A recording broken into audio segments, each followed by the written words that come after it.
Well, it's the beginning of season 4 aboard Bear, and we are at a very unlikely place. Let me show you.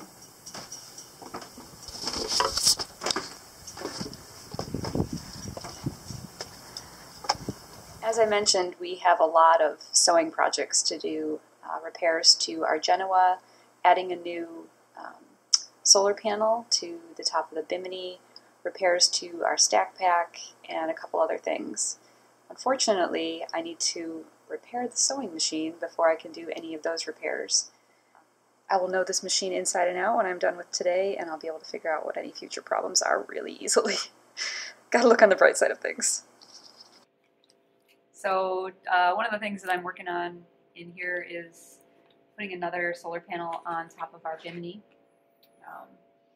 I'm making some strips that will hold the panel in place with some Velcro, and I have attached the solar panel to a piece of corrugated plastic to give it just a little bit more rigidity so that it's not flapping around, you know, on the bimini when the bimini is moving.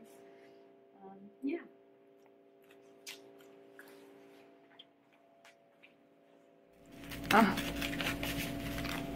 So this product I'm using is called Loctite Plastics, and I'm using this 2-part system to glue the Velcro onto the panel so that it's tightly adhered. There's like this marker activator that you sort of wipe over the whole surface, and then you also put it on the back of the Velcro, and then there's a glue.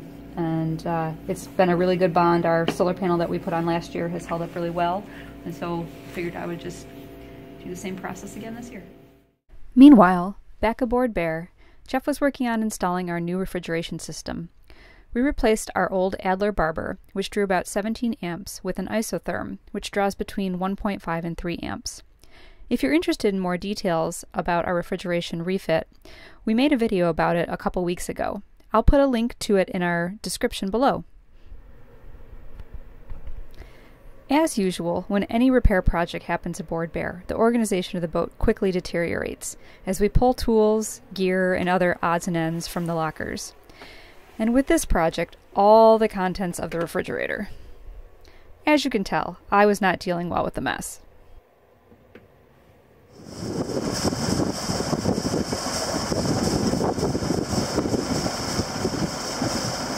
We had a wee little crab, but I made sure it went out the scuppers. Oh, I didn't realize I was on video. After a week at the Quonset Davisville Yacht Club, we were finally able to finish our repairs and sewing projects and untie the lines again. We decided to head up to the Kickamuit River for a few days to relax and re-energize before pushing more north.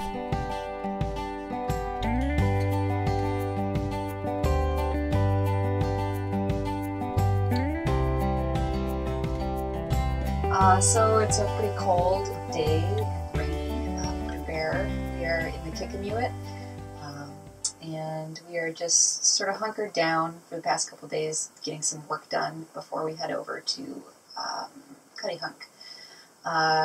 It's really chilly today. The high is supposed to be 57, and we're trying to figure out ways to stay warm aboard. Jeff was just suggesting we put the slats in the companionway because we even feel cold air coming in through our louvered doors. So we are doing some online work, building our empire, and making hot chocolate today. Today it finally stopped raining, warmed up a little bit. We have all our cushions out on the deck drying out. They're probably actually dry by now. Just had a really relaxing day. I got some work done that I've needed to do, and Margaret's been reading a long book that she's anxious to get done. Eager to explore new anchorages, we pulled the hook and headed south toward Tiverton to Fogland Cove, a quiet and protected anchorage on the Kickamuit River. We could wait there for a few days for favorable conditions to cross Buzzards Bay and move on to Kickamuit. On the way, we passed a beautiful Tiana 37, Isla Hope, owned by David and Beth Duncan. This well-maintained canoe stern cutter is a sister ship to our Bear and was built in 1986. David is very active on the Tiana Owners Group and always happy to offer advice on our lovely design. If you ever see David and Beth while cruising, be sure to stop by and say hello.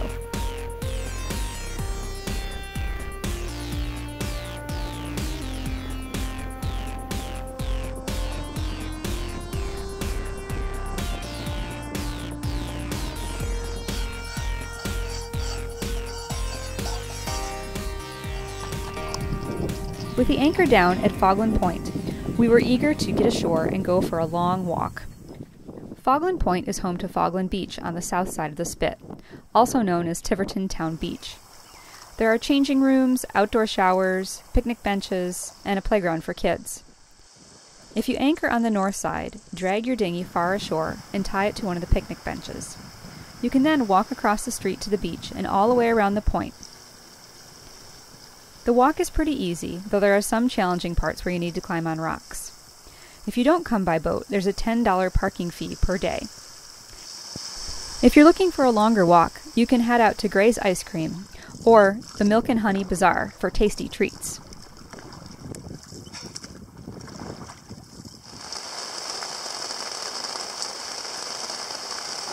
The next morning we waited out some rain, but we were able to pull up the hook in the afternoon and head down the Sakonnet out toward Cuttyhunk.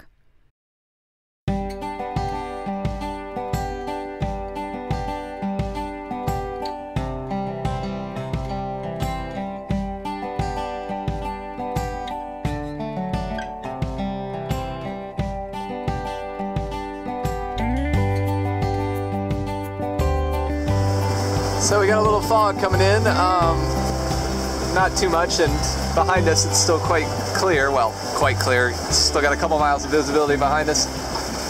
We're 7 miles from Cuttyhunk. Margaret's still rocking the helm. And it's been pretty uneventful, unexciting. Well, I don't know, uneventful. It's always exciting on the boat. So we just got into Cuttyhunk about 15 minutes ago, and like usual, it's pretty foggy over here. Or I should say like usual when we come in, it's pretty foggy over here. Mooring field is nearly empty. Is it 3 boats on moorings or something like that? It's us then and little Valiant 40 over here from Nashville, Tennessee. So, pretty nice. It's great to be back here. We didn't get over here until, I don't know, I could look it up in the log, but probably about the 15th or 20th of July last year. And here we are, the 31st of May.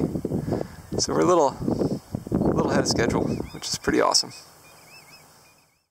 Next time on Return to Seasons, we explore Cuttyhunk, one of our favorite anchorages. With great hiking, delicious food, friendly cruisers, and interesting locals, this island is a must-visit for any cruiser in the Northeast. Hit the subscribe button below to continue following our adventures. And if you liked this video, please give us a thumbs up.